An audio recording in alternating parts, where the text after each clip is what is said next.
Okay. everybody in the greater Wisconsin area, knowing that Eli had rolled into Lambeau twice and won. What was the level of fear going into yesterday's game from Packer fans? Well, that he can do it again, and that Eli coming into this particular game wasn't playing his best football, so most people probably thought that he was due.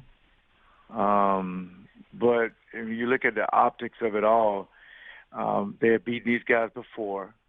They were, the Giants were 2-3, and the defense hadn't been playing that well. But as of late, the defense has been playing off the charts. So, and not to mention, they beat Dallas twice, the number one seed. So, they were capable of doing that. And obviously, we were familiar with McAdoo, the coach, because he was here in Green Bay. So, you never take lightly a two-time Super Bowl champ, and if he win one more Super Bowl, I think for the most part he'll be elevated to one of the best of all time. Not so much looking at his record, but the guy's just a winner. So that was always in the back of a lot of people's minds. LeRoy, when I look at this Green Bay team, we saw it early in the year against Ezekiel Elliott when he kind of went bonkers on him. And people want to say, oh, the defense got better as the season went on. But by yards, they actually didn't. I mean, they gave up 450 yards the last couple of weeks of the regular season.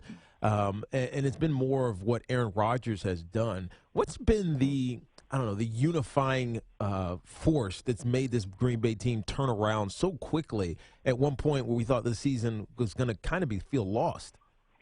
Well, when they were 4-6, you got to think about when they were lost four straight. They were giving up 38 points a game. Yep. I think at one point against the Redskins, against Washington, gave up 45 points, and then all of a sudden they started giving up an average of 16 points. Yeah, that's a lot of points. I mean, yards in Green Bay is not that big of a deal to these guys, but getting in the end zone is good. I mean, the Giants should have been up 21-0.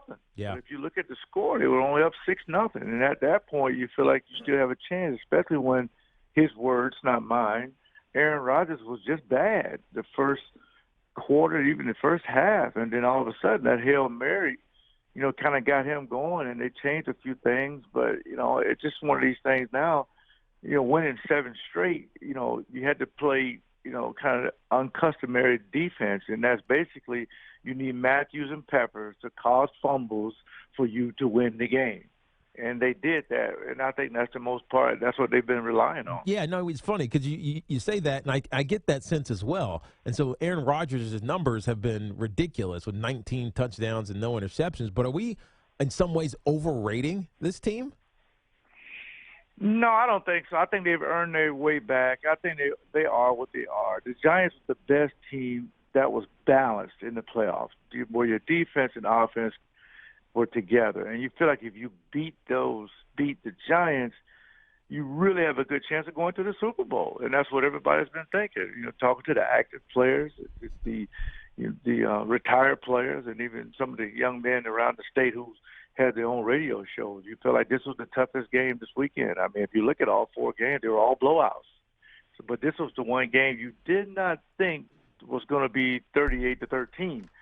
So I think for the most part, a lot of people are going to overrate them, and a lot of people are going to underrate them. But the guys in that locker room, for whatever reason, I mean, they just care about each other. And the old cliches, I think Mike McCarthy been in the playoffs for 8 straight years in this climate where coaches are getting fired after 1 and 2 years. It's just unprecedented. So we're just obviously the guys in Wisconsin here are very happy, but I don't think anybody saw this particular score to this rate.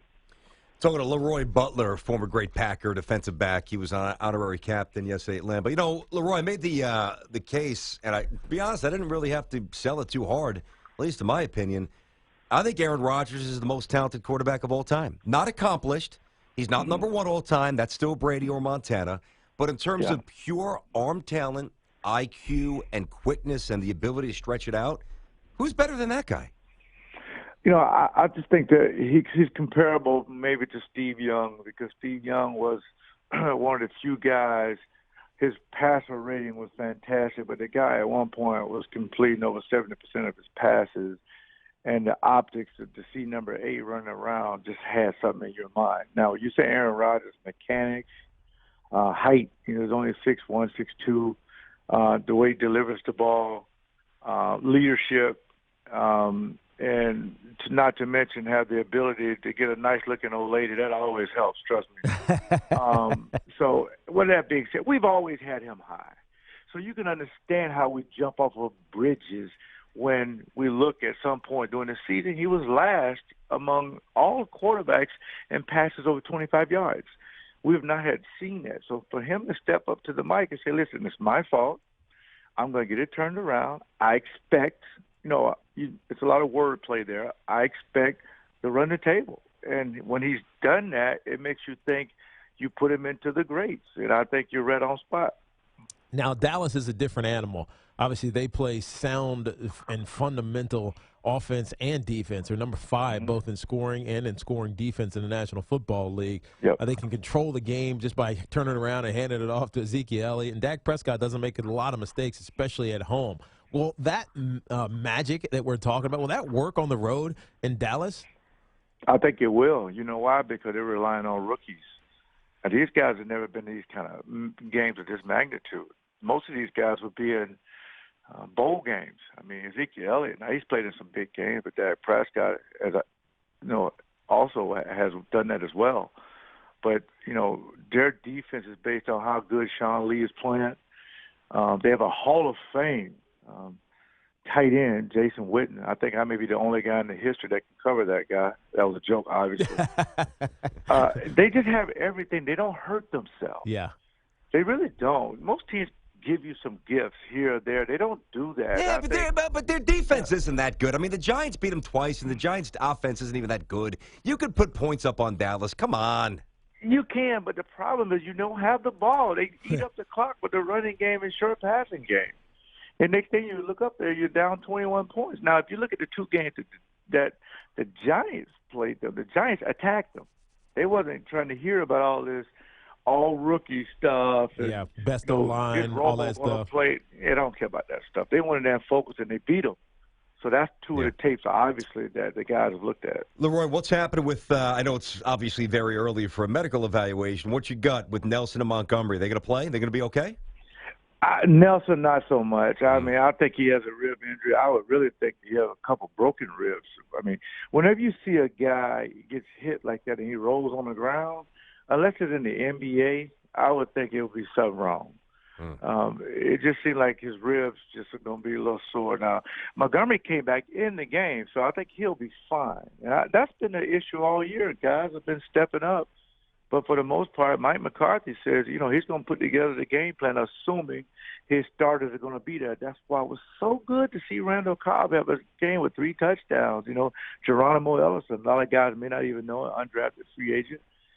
They've been getting these guys ready for that reason. But you'll see Jared Cook get more opportunities if 87 is not able to play. I agree. Yeah, I thought Cook, even though he's been around a little bit, 6'5", whatever he is, 245, he's got a little wiggle vertically. I think that he can be a weapon. I'm with you on that. Giants, kind of limited. He had a few plays, but I think there's more in the bag for him. I would agree. So, all right, man. Yeah, real quick, the Giants hurt themselves. Yep. Yeah, of course.